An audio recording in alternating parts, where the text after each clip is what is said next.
Welcome to today's Religion Media Centre briefing, which I think you could describe as a game of two halves. It's about the conclave in Rome and the procedure to elect the next pope. And the first half, we'll have pundits, journalists who've been there before to cover the conclave and who can explain to us what's happening. And then in the second half, we supplement all of you with Catholics on the ground in England, Wales and Ireland and talk to you about, sense check it really, to see what you think the major issues are upon which the decisions will be taken, or what you hope the issues will be, and the representations that you may be making to make your voice known.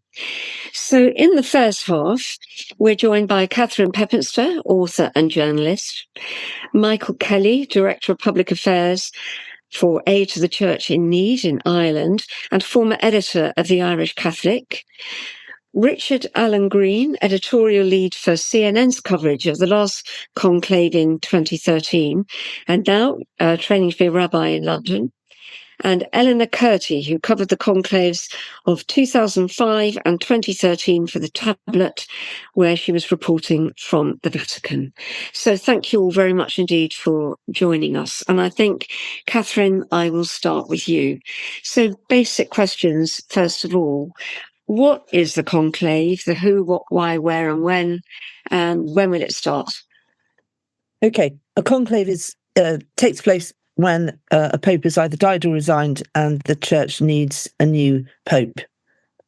And it happens some days after, usually, as in this circumstance, after the pope has had his funeral. It involves a secret vote of cardinals to elect a new pope. And the cardinals who take part in it have to be under the age of 80. The voting consists of several ballots until they reach a 2/3 majority on a candidate, and that person is then elected pope. I say person, but it's the Catholic Church, so they're always men, and they're always ordained. The whole thing about the conclave is that it is a secret event, that people take an oath who are involved in it. Everybody who's not involved in the voting is asked to leave. There's a call that goes out extra omnes, everyone out who's not going to vote, and they're then locked inside the Sistine Chapel for their votes. The word conclave comes from Latin. It basically means behind a locked door or behind a locked key. They are let out in that they're allowed to sleep elsewhere, but all the voters stay together in the Santa Marta residence, which is around the back of St. Peter's. It was, in fact, the place where Pope Francis lived after he'd been elected. Most people think they know about the conclave from the film. Yeah. Is the film accurate in any way? Yes and no. It's quite good on detail about, for example, the secrecy, the balloting, how they vote until they get this 2/3 majority, how they burn the ballot papers, and when the ballot papers haven't brought about a result, a new pope, they're burnt with a chemical that causes the smoke to be black, which people see billowing out of the little Sistine Chapel chimney. And they add a chemical when they have elected a pope that the smoke is white.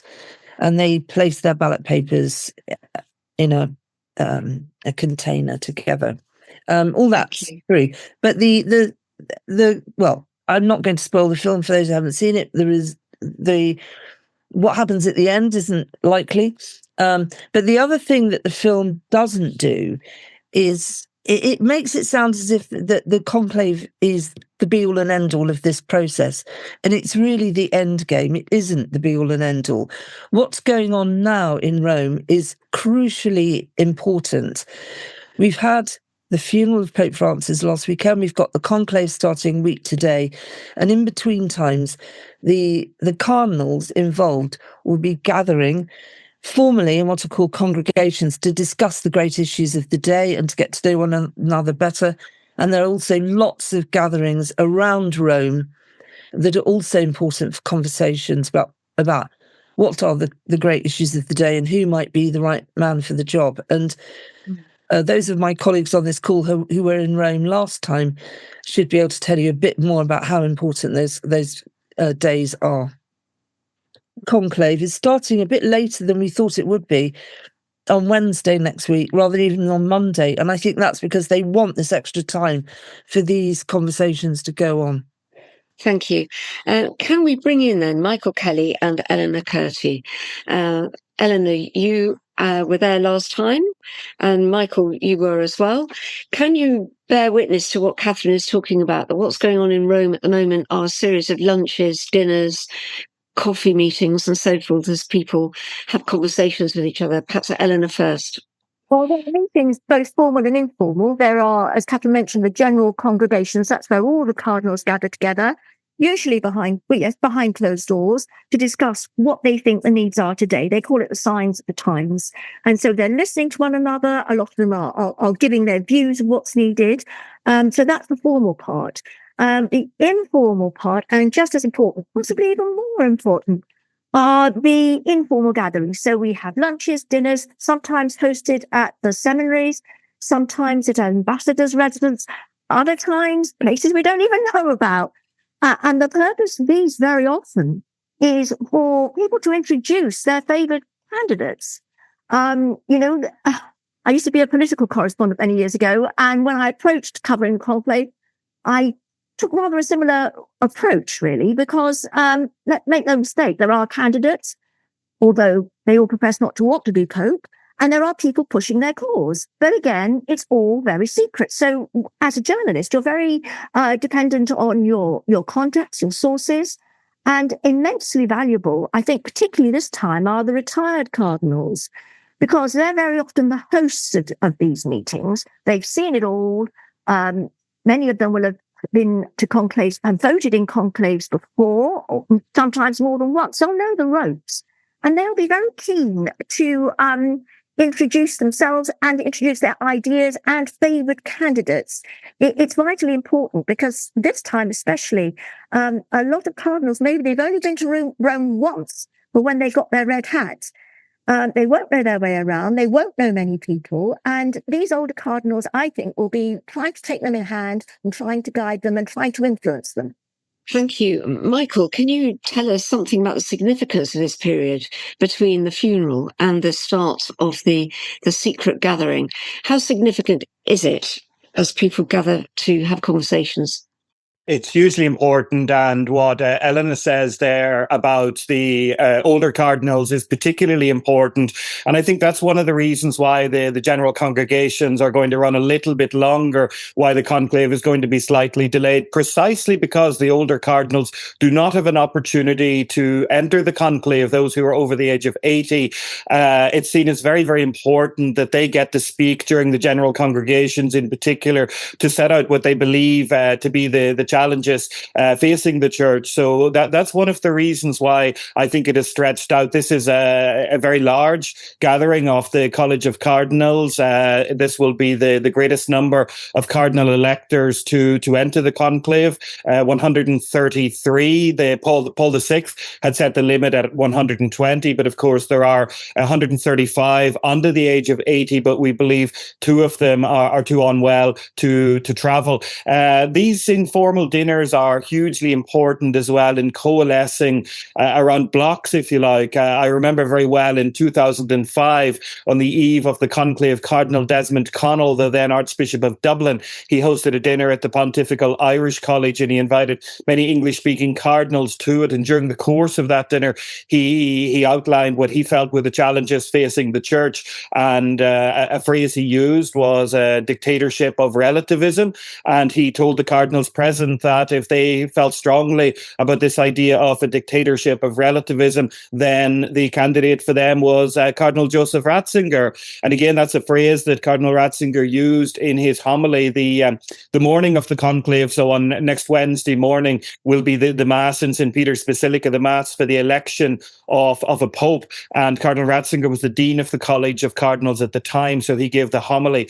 That will fall to Cardinal Giovanni Battista Re this time, who is the Dean of the College of Cardinals, but himself too old to enter the conclave. Cardinal Ratzinger, of course, was under the age of 80 at the time. But these formal, informal congregations are hugely important. And what they're doing first and foremost, before they think of candidates, they're diagnosing the kind of issues that they think are facing the church. And I think the major issue, the major fault line, if you like, at the moment will be around the whole idea of synodality. Those who are in favour of more synodality and those who are in favor of less synodality, because that is a real touch point within the church. Right, we want to expand on the issues a bit later, but just sticking to this period now, as we wait for the conclave to start. Richard Allen Green, you were editorial lead for CNN's coverage at the time. What was life like for you in that period? Was it hectic? Where were the cameras? How many people were you having to organise? So in classic CNN fashion, so my overwhelming memory of Pope Benedict resigning, I was on the news desk in London at the time, and we started getting news flashes saying the Pope has resigned, and I was the in-house religion expert for CNN. I happened to be running the news desk, and I said very firmly, there must be a mistake. The Pope has not resigned. Do not report this. And I looked up, and our Rome producer had phoned directly into the control room in New York, and she said, the Pope has resigned. Put my correspondent on air right now. So that was how I learned it. Not my greatest moment of glory as a journalist, but one that I will always remember. At that point, it felt to me both sort of surprising and also inevitable the way Benedict's pontificate had run, and his age, and as Michael says, the way that he came to the office, the way that he came to the throne of St. Peter. And so, then it was a scramble to get resources into Rome as quickly as possible. We had not seen this coming. I'm out of a newsroom now. I have to admit, I was taken by surprise by the death of Pope Francis. I thought he had rallied after hospital. So again, possibly a scramble to get everybody in there. And when I arrived in 2013, I felt slightly as if the Catholic Church itself, as if the Vatican was scrambling. They did organize press briefings very quickly. And on the first day, we said, so when does the conclave start? And they said, well, we don't know. And they said, well, when will cardinals start arriving? And they said, well, we don't know. And we said, well, have you told them when to come? And a somewhat exasperated Vatican press secretary said, they are cardinals of the Catholic Church. They know the Pope has resigned. They will come. And then it was all a matter of, fortunately, I think for all concerned, as Catherine and Michael and Elena have described, the general congregations are this moment, I think, for the Vatican, for the Church, for the cardinals, to take a breath, to think about the past, to look towards the future, to get to know each other. There is, thanks to Pope Francis, there is this very large, as Michael said, College of Cardinals eligible to vote, more than 130. And from a great geographical spread. So they do need time to get to know each other. And I would imagine that's what's happening now inside the Vatican. How important was it for the journalists to attend these press briefings and gatherings, seminars, workshops, lunches, in order that they should ensure they met the vital people who may be in the top 5 of being considered? That must have been quite hard to determine. We did have a makeshift office. So if you can picture St. Peter's and the Bernini arms coming out from around it, and then there's this long, straight road that goes towards the Castle St. Angelo, if I remember correctly. In 2013, they set up like sort of sports stadium bleacher seating for the journalists to be broadcasting from, so that you could be looking down that alley at the Vatican itself, down that road.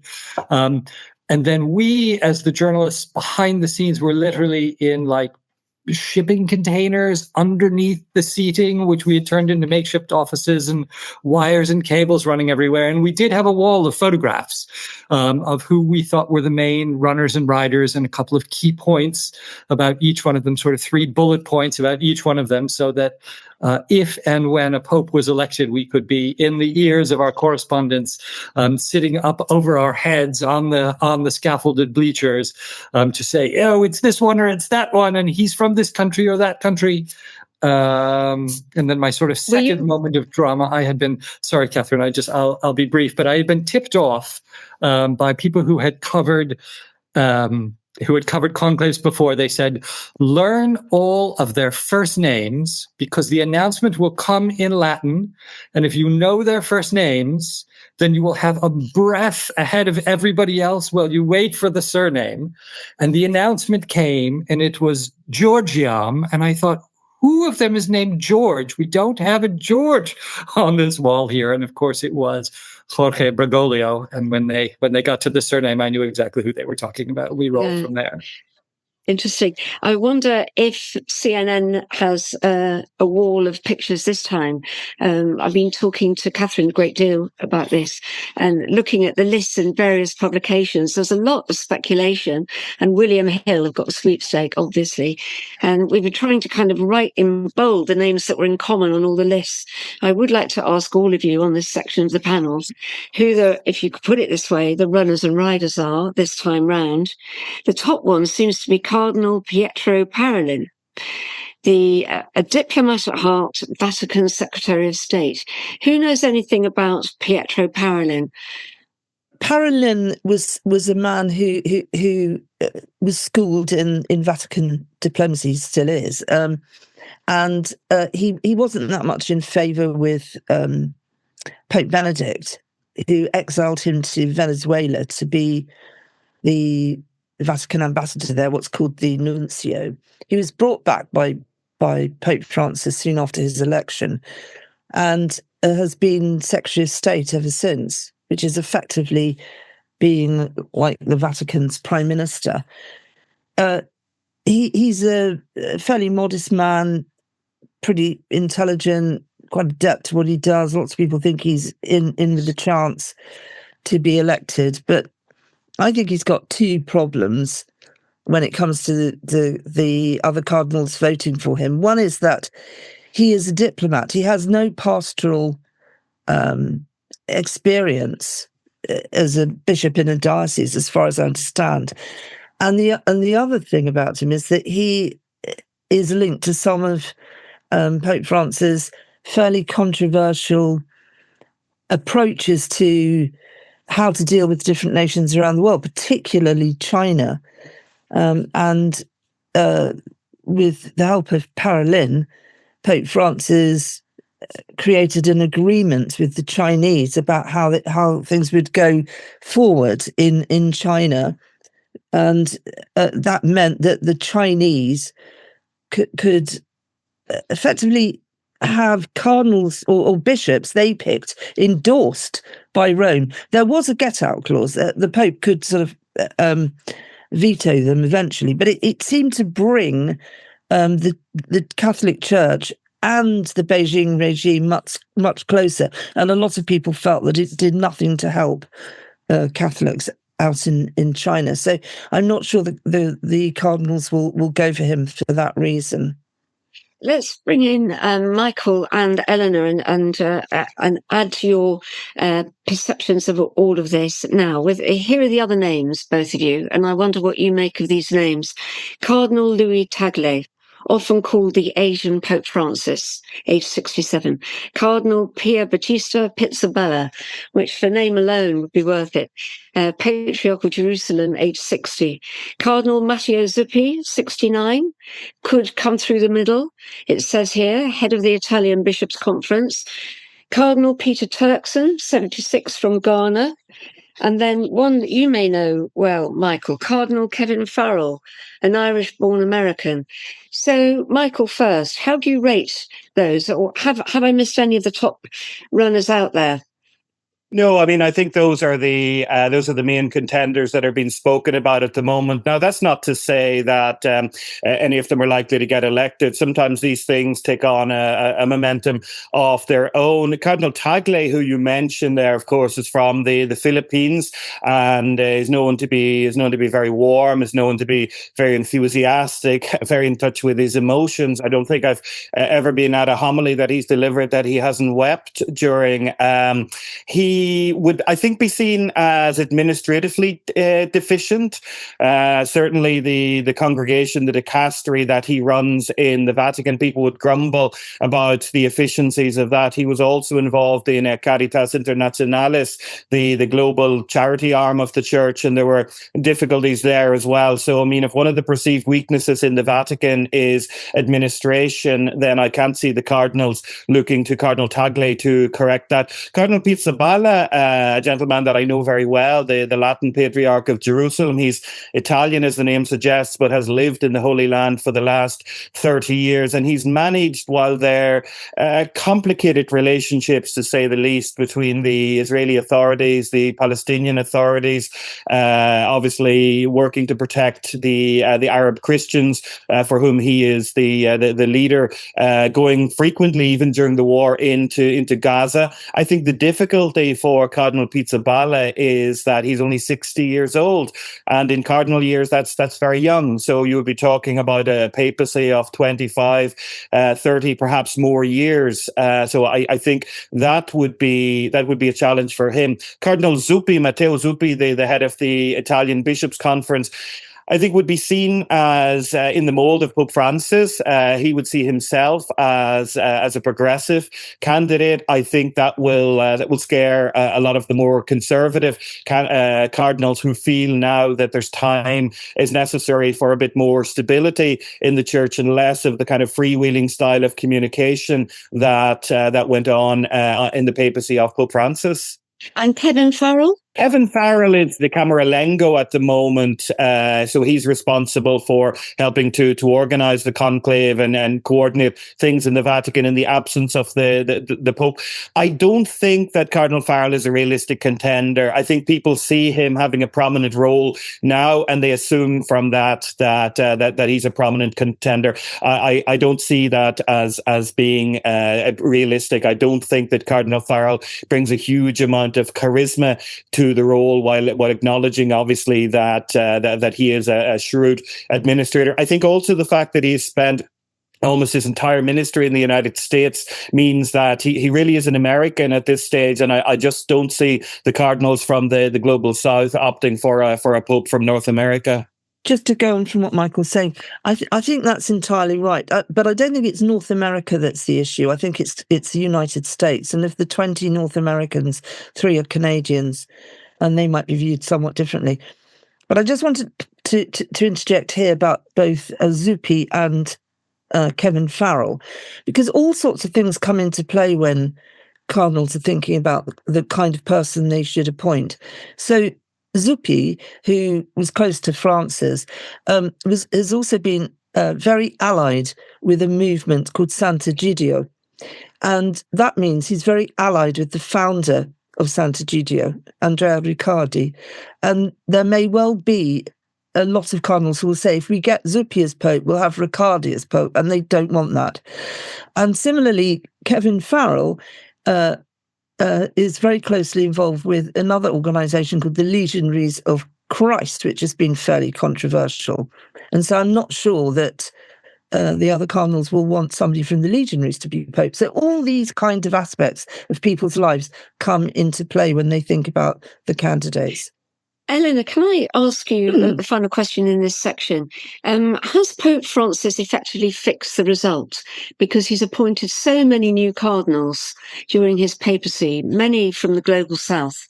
Can they all be relied upon to be progressives like him? I think that while there's enormous affection for Francis, a lot of that affection it comes from outside the Catholic Church, and that in itself for some of the cardinals is a bit of a problem. I think that there's so many different boxes that different ones tick and don't tick. I honestly think that predicting the outcome of this conclave is a bit like trying to predict the outcome of the Grand National. Immensely difficult. There are good reasons why it shouldn't be an Italian. There are very good reasons why it should be someone from the global south. But on the other hand, there are very good reasons why it shouldn't be someone from there either. And there's always the likelihood that someone like Cardinal Tagle, who is one of the absolute favourites, or Parolin, who is another of the absolute favourites, go in looking in a very, very promising, and someone else will get through the middle. It's very hard to tell. I did just want to jump in with one final thought while we're looking out from the Vatican before we start looking in on the runners and riders. I can say we had both Turkson and Tagle on the wall in our trailer back in 2013. Broadly speaking, though, I think there is a question beyond the individual politics or who's a member of which group or where they're from, is that the cardinals may also be thinking about whether they want a scholar or a pastor for Pope. And I think we saw that swing very clearly from Benedict to Francis. I think there was a sense that the church at that time in 2013 needed a pastor, and that Francis, that Bergoglio would excel in that role, which as I think Eleanor's point that he's so popular actually outside the church shows that. So I think just to throw in that maybe another question, do they need an administrator? As Michael says, they probably do. But do they need a pastor, or do they need a thinker? Good point. Thank you. Well, let's move to our next section now and talk to several Catholics from this country and Ireland about what you're hoping for from the next Pope. So this is to bring in Brendan Thompson, CEO of Catholic Voices, Julia Corcoran, presenter of Things I Wish I Knew, a podcast from Jesuits in Britain, Georgia Clark, project manager of Call to Bear Fruit in the Diocese of Southwark, and Dr. Mark Nash, Southwark Diocese co-director of Ongoing Formation and the director of the Agency for Evangelization and Catechesis. So it's a long title there. And it'll be interesting, particularly to hear your views, because we were picking up some information there that some of the candidates could be the Pope for 30 years. So I'd particularly like to get the views of the youth section of the Catholic Voices in this country. And I want to start with you, Georgia, because Georgia, you were in Rome last weekend because coincidentally there was a gathering of teenagers and you were leading a group of young people there. And then the Pope died and you were all caught up with the funeral. You were there when it all happened. From what you know of the teenagers that you've been speaking to, what are they looking for in the next papacy? That's right, Ruth. At the moment, we're in the middle of a Jubilee year. Many people are familiar with this. And last weekend, it was the Jubilee of Teenagers. So we'd gathered for the canonization of Carlo Acutis. And I'd taken a small group of teenagers, as I'm a youth minister, in my local parish as well. And so I asked them all what they were hoping for in the next papacy and what they admired particularly about Pope Francis. And the thing that I'm hearing over and over again, and I'm particularly talking about under 18s really, is the kind of practical love that Pope Francis showed. And Richard was quite right that between a scholar and a pastor, there's this kind of, we see it as a duality, like you're either one or the other. It'd be quite nice if we could have both, right? But they did see this pastoral side of Pope Francis, which was really impactful for them, because it wasn't just his words, which in themselves were beautiful. I mean, but kids don't sit down and read encyclicals or anything, exhortations or anything from popes usually. So they normally hear clips from what popes are saying. But the way that he showed his servant leadership and gave dignity to people who are often on the margins spoke very personally to each of them, especially as they wrestle with their place in the world, what they hope the world is like for them and how they can make a difference. I think also with Pope Francis, he fought for a cause of justice that they found inspirational, but they didn't make the role political. So he spoke out against things that he saw were wrong, and I think in a very Christian way. But above all, young people aren't Catholics because of activism. They're Catholics and they become very faithful Christians because they find in the church a place of home and a place of joy, and ultimately where Jesus is. And I think Pope Francis was a really excellent communicator. So in the next papacy, I think they're looking for someone who can make the faith accessible, especially as we have kind of the most biblically illiterate generation coming up. Somebody who is very faithful to Christ and who communicates a message of love that they can then go and share with their peers. That's kind of what I'm hearing on the ground. So when you're talking about the message of love, is this about young people wanting more inclusion, a better role for women in the church, an equal role for women in the church, same-sex marriage? Is it that young people are looking for particular policy changes from the next pope? That's not what I'm personally hearing and seeing. I think young people, they wrestle with these doctrinal questions, but that is not the heart of what they're looking for in the next papacy. They're looking for someone who affirms the dignity of all human beings. They're looking for someone who has genuine faith and believes that Jesus is who he said he is. I don't think that the big issues that we in the West try to impose on what we think the papacy should do and should be are actually what they wrestle with at all. Thank you. Bringing in Julia Corcoran. Julia, am I right in saying that the podcast that you do for Jesuits in Britain, you interview millennials? You've interviewed a few millennials so far. So speaking mainly. as a millennial, mainly millennials. From what you know then about the way that Catholic millennials are thinking, what is it that they are seeking in the next papacy? Well, I'm also involved in the Jesuit Young Adult Ministry. So we have about 150 of us who come to Mass together at Farm Street Church on a Sunday. So I have quite a wide understanding as well. And I think it reflects what Georgia was just saying about the teenagers as well, that they're looking for someone who reflects Christ. I think back of Pope Francis, and when I went to 3 World Youth Days when I was slightly younger, and every time the crowd would cheer for the Pope, he would stop and say, don't cheer for me, cheer for Christ. And I think that's the most important thing a Pope can do. And it's that I remember at the funeral, which was only last week, so not long to remember, but the point that really stood out to me was the idea of Peter's role is to feed the sheep. That's what Jesus told Peter to do. And that's what every Pope has been told to do since. And I think that's what the next Pope has to do. He has to feed his sheep and he has to respond to the signs of the times, as was talked about. And I think it's really key to remember the poor and the vulnerable and Catholic social teaching. And we talk about, as Georgia said, the importance of having someone who's papal, but also can be a scholar and someone who's going to bring some really big inspiration. I know a lot of millennials talk about how Laudato Si means a lot to them, or Fratelli Tutti. They kind of changed their perspective of their faith as well. And I think that's really key. And being open to the world. And one of the big challenges for a Pope is he represents 1.2 billion people. And that's 1.2 billion people in England and Wales, but also people in Africa, in the global south, and in Asia. And the church for us in England is very different to the church elsewhere. And so it's listening to all of those voices and not just being influenced by what's coming.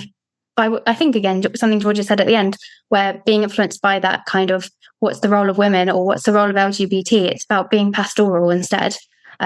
I think there's still a want for that role of women. I know, and also the LGBT, but I know a lot of people came to church and have become Catholic in the time of Pope Francis, because of his inspiration, his papacy, and his love to the people as well. Thank you. And I want to pick that point up with Dr. Mark Nash.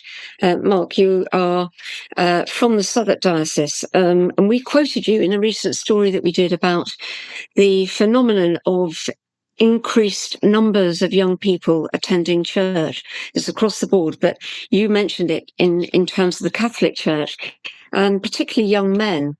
And I wonder if you'd like to just pick up what Julia was saying there about what you see as the influence of the Pope in this development. In the Bible Society called it a quiet revival of new young people coming to church. Are the two related, Pope Francis' ministry and the revival?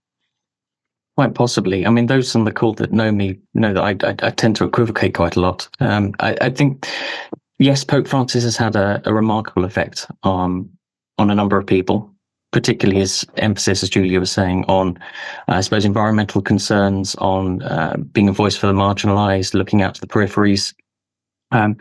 Those that have read his sort of encyclical on the sacred and human hearts of Jesus as well would have drawn people with the richness of his particular devotion.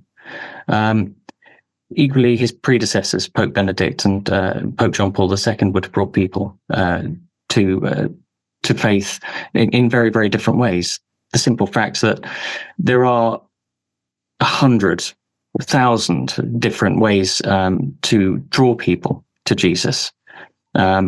Was it G.K. Chesterton who talked about, I think, something Brendan had sort of talked about recently. There are sort of 100 different doors to God, and no single person. Different people come from different angles through those doors. So that it's a complex picture, clearly, because we are very, very particular. My preferences would be different from that of Georgia, from Julia, from Eleanor, from Catherine.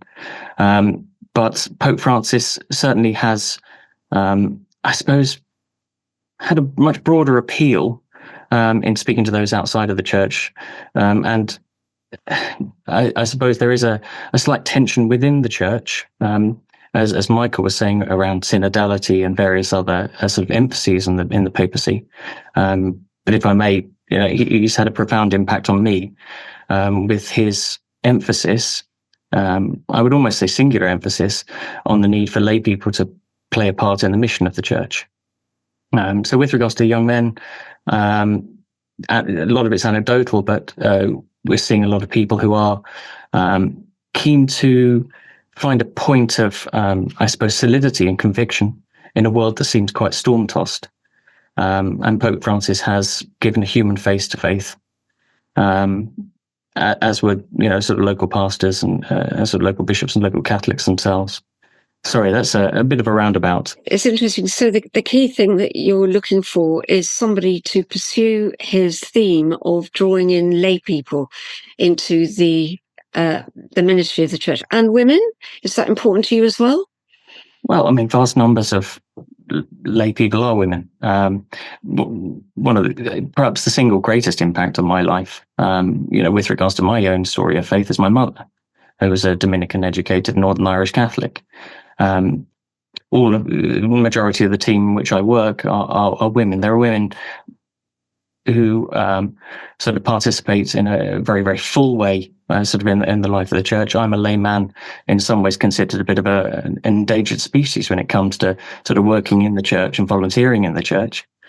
I think that trajectory of helping people to rediscover what the Second Vatican Council said, that every single person who is a baptized and confirmed Christian within the church has a role to play in the mission of the church, that is bringing Jesus to the world. And each of us has a duty to pursue their own personal sanctity through the sacraments, through prayer, and through activity. Thank you. I will come back to all three of you and ask for your top person amongst the people who've been suggested. But before I do that, I want to bring in Brendan Thompson, the CEO of Catholic Voices. And Brendan, your organisation represents all ages, everyone within the Catholic Church. Just tell us something about the conversations that you're listening to at the moment and what people are saying that you are aware of as to the kind of person that they want to see next and the kind of issues that they want to see to the fore. Yeah, so I think there's a crisis of confidence among Catholics. I remember doing my own survey saying, on a scale of 1 to 10, how confident do you feel about being Catholic in 21st century Britain? And the average score of all the people in this small scale survey was about 4.5. So, that's a low level of confidence.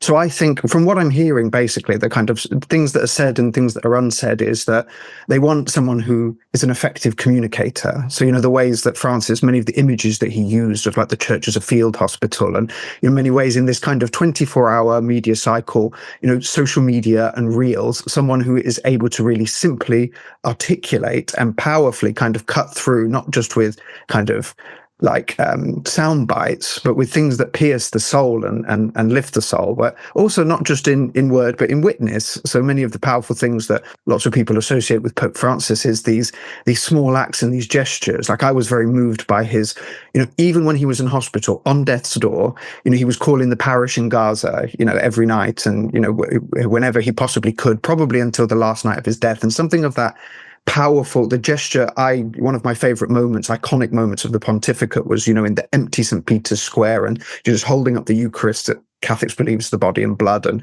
just that kind of powerful symbol, or the symbol of him giving his Urbi et Orbi on that, with his voice, kind of stricken with sickness, just kind of powerfully proclaiming, there is a, I just thought there's a beautiful life and a life well lived. So, of all the things, I think we want an effective communicator, we want someone who's an effective witness, and then lots of those other things are secondary, but someone who loves the Lord and makes us proud and confident to be Catholic.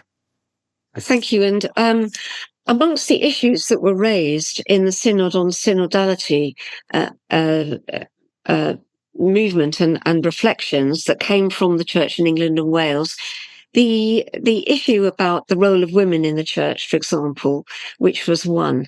How high up is that as an issue that Catholics in England and Wales want to be addressed by the next Pope? I haven't seen it as a huge issue. So this doesn't mean it's not important. I guess the thing is that for Catholics, the Pope is in the business, and the Church is in the business of evangelizing, proclaiming the good news. So it's not that this issue is secondary. And, many people loved that Pope Francis, was appointing women to key positions in the Vatican, that there was reform going on this, that there's more reform needed. So obviously Catholics would acknowledge that, as they acknowledge the need for financial reform. And, but they ultimately, I think what you're sensing, from the many contributors you're hearing before me, is that I think lots of people, you will always have culture warriors on the left and on the right, but lots of ordinary Catholics, I'm just speaking for ordinary Catholics, will have conflicts about this issue, but ultimately want somebody who, is not getting bogged down with that, can deal with them, but is kind of moving the Church to what it should be about. There's a sense in which, the thing that should be the central focus of the Church becomes reduced to some of these issues, which are important, but secondary. So I think that kind of explains something of the tension that you'll hear from many ordinary Catholics. So I am going to ask you now, who is your favoured candidate? And I'm going to ask all the others in this section as well. Who would you like to see next time? I've made a personal choice, not to choose names because the cardinals aren't choosing names. So I know who the bookies are saying. I know who the journalists are saying. But what I'm trying to do is I'm trying to build a profile. Choosing a pope, I was told, is a bit like choosing a house. So I have all of my priorities, some of which I've outlined. If I was buying a house, it's like, how many bedrooms do I want? What kind of area? What school is it near? And then I have to go into the market and see. So I'm not a cardinal elector, so I don't go into the market. So, it doesn't matter what I say. In a sense, it matters what other people say. So I guess in a way, like I could tell, we've already explored some of the names who are there, but I don't know the candidates well enough. You can read their bios, but I think it's actually kind of a fruitless waste of time. So it's an interesting question, but for me, it's a fruitless activity. So I just want, I'm trusting the cardinals and I'm praying for them. That says something about democracy, though, doesn't it? I mean, if you have strong views and you're leaving it up to the cardinals to decide, how are you getting your views across? How are you representing the views of your members to the people who are going to take this democratic vote? Well, the Church is not a democracy, of course. Like, this is the thing, the confusion about synodality, that it's consultative, so we're asking, but it's a process of discernment, not democracy. So what we're asking, this is what makes it different. It's like, it's better because the Holy Spirit is involved, right? So what we do is that, the cardinals, God willing, they are pastors and they're listening to their people. They come with their own preferences. They're trying to be open to this. They're praying about it. Ultimately, the Sistine Chapel experience is a prayerful experience. They're not giving speeches anymore. The speeches are happening now. The speeches end when they get into the Sistine Chapel. And then they have this almighty moment where they're staring at Michelangelo's Last Judgment. This is the descent into hell, and, exercising this awesome authority in order to choose. So I want them to have heard what people say, but ultimately it's to not care about what I think or what they think, but what the Lord thinks. So that's the way a Catholic would kind of think about it. That's God willing what Pope Francis taught us about discernment, that, he said, don't cheer for me, cheer for Jesus. Exactly. This isn't a democracy. This is about discerning what God wants. I just wanted to go back to the point about women in the Church, because I think it's really important to address it head on, and for me also to just give my personal experience as someone who works within the church. So we have from Pope John Paul II, he wrote a letter to women and specifically addressed them and their role within the church. And then Pope Benedict, after him, spoke about co-responsibility. And I see that as really important and lived out very practically within the pontificate of Pope Francis. And I know you have to ask it, but I find it so exhausting to constantly hear about how I should feel like a second-class member of the church when I have never felt that way as a Catholic within the faith. And as Brendan said, yeah, we just trust that we believe in the same God. We believe that these cardinals will be listening to him as they discern who should be the person to lead the church forward. And so I play a huge role in my own prayer life. I was there in Rome and I was at a mass where Cardinal Vincent Nichols also celebrated mass. I got to speak to him afterwards.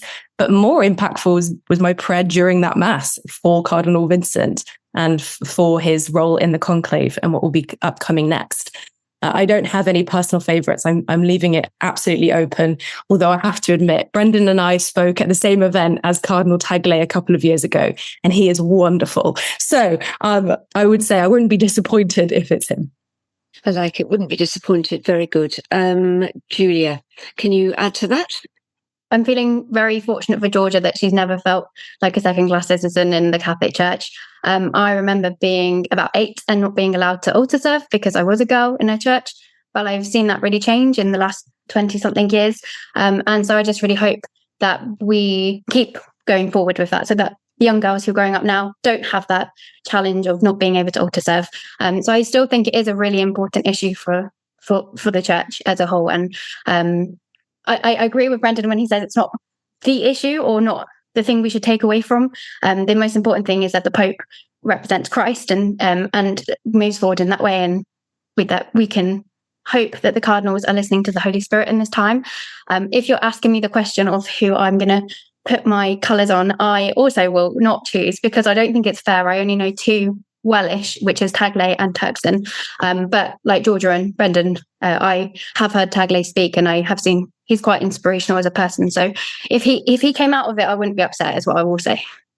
I think Michael's gone, but his analysis was that Tagle wasn't perhaps as hot in the administration area as everything else. But anyway, fortunately, he's not here to go back to. Dr. Mark Nash, are you going to reply in the same way as everyone else and duck the answer? Oh, absolutely. Absolutely going to answer in the same way. I've made a resolution not to speculate, really. I think what Brendan's saying about this being a discernment process, as a Catholic, we're asked, when you make a major decision in your life, to pray about it, to fast about it, to discern it. And, the cardinals are doing the same thing. That said, I have promised to pray for Cardinal Alberto Flores. There's a bit of an online thing where people, adopt a cardinal, and he's the one that I've adopted. So I'll be praying for him. Whether or not he will become Pope, I have no idea, but whoever they elect will be my Pope. Who runs that? I'm not entirely sure. It's a sort of a bit of a name generator. I think it's a Dr. Cardinal. There are probably 3 or 4 different variants. And I know some people have little flashcards that they've been doling out in their schools and things like that for, so individuals can pray for particular chaps, because it is an onerous and quite a weighty sort of challenge, really. Responsibility, perhaps more so than the challenge. Catherine Pepinster, are you praying for anyone in this? Are you on an online group doing this? I'm not on an online group, no. I was rather amused by what Dr. Nash just said about how Catholics are praying about it and fasting about it, and the cardinals are doing the same. I think the one thing cardinals aren't doing at the moment is fasting. They are enjoying many, many meals in the restaurants around Rome, talking about who might be next. The opportunity to have spaghetti with clams is irresistible.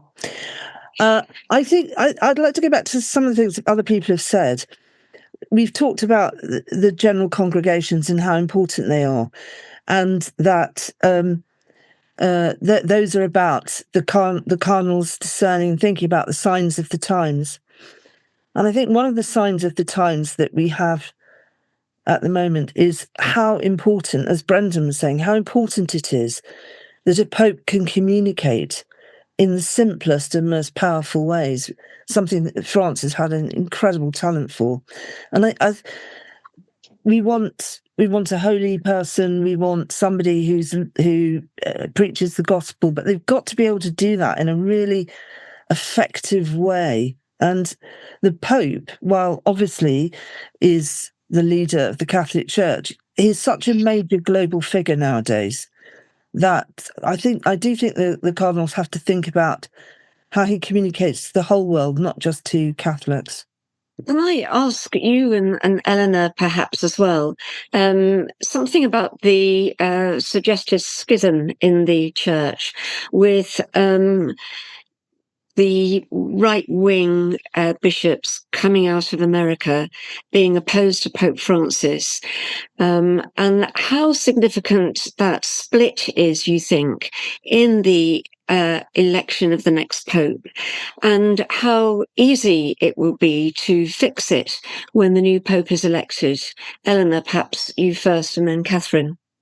It can be fixed, although I've got my doubts. I mean, in covering the conclave, every conclave I've had has had very strong-minded conservatives, people who are very judgmental, people who are prepared to meet people where they are, and people who make rods for people's backs, all things that Francis abhorred. And I just hope we don't get somebody like that. I think that's all I can say, really. Well, there are obviously different points of view, and some people feel that Francis went too far, and they want to rein back, and they want the church to focus perhaps on what they might view as more Catholic, more spiritual issues. Although, given that he wrote a cyclical, that's a teaching document about the Sacred Heart, a very traditional Catholic devotion, not that long ago, I think he was focused on the more obviously spiritual Catholic matters. One of the things that we just don't know with this conclave is that although, as some people claim, it's bound to be packed with Francis people because he chose 80% of the electors, we just don't know how they are going to vote and the extent to which they, although in some ways part of the Francis project, will have different views. So, for example, there's a lot of cardinals from the global south, and some of them will have what you might call more conservative views about issues of personal morality and sexuality. So it's very hard to really foretell what they're going to do. And there is an old saying in Rome that the man who goes in a pope to the conclave comes out a cardinal, because so often the conclave is something that produces a big surprise. Not always, but quite often. So one final question that's come up with many of your contributions is this word discernment. And Mark said, the church is in a democracy, and the decisions are about discernment and of the Holy Spirit in the conclave. What do you mean by that is my question. Pope Francis was a Jesuit, so it's steeped in this sense of the Ignatian exercises. So discernment, discernere, means to cut or to decide. So Pope Francis diagnosed that this culture, we're not just in a change of era, so from one era to, but in an era of change, there's something qualitatively different about what we're living in now. And when he spoke to the cardinals in 2013, they elected him, they were given 4 minutes to speak and he did it in 3, kind of effective communication, but laid that choice out before his brother cardinals and said the way he did it in such a way of saying, like, we are facing a crisis, and he outlined what he thought the future of the church was. And for many, like Catherine was saying, that was quite substantive in building a movement around him in 2013. So Pope Francis, I think, gave us a language, that discernment about taking complex influences, that there's always the good and the bad, to be subtle, to be almost like a wine connoisseur of the spirit, able to get onto that spiritual frequency that helps us to distinguish the good seed and the bad seed in things. So when you can see, like, from all of the people that you asked to give a thing, we're trying to live in that wavelength of the spirit, like try and get away from all of the politics and do something of what Pope Francis taught us. Like, where are the good spirits? Where are the bad spirits? So discernment is that art. It's like being a sommelier of the spirit. Thank you. And I think on that note, we've come to the end of the hour, so we'll end the discussion there. Thank you all very much for joining us. And we're going to do a pop-up Zoom next week when the election is held and the decision is known and the white smoke goes up. So I'll invite you all back then. Thank you very much.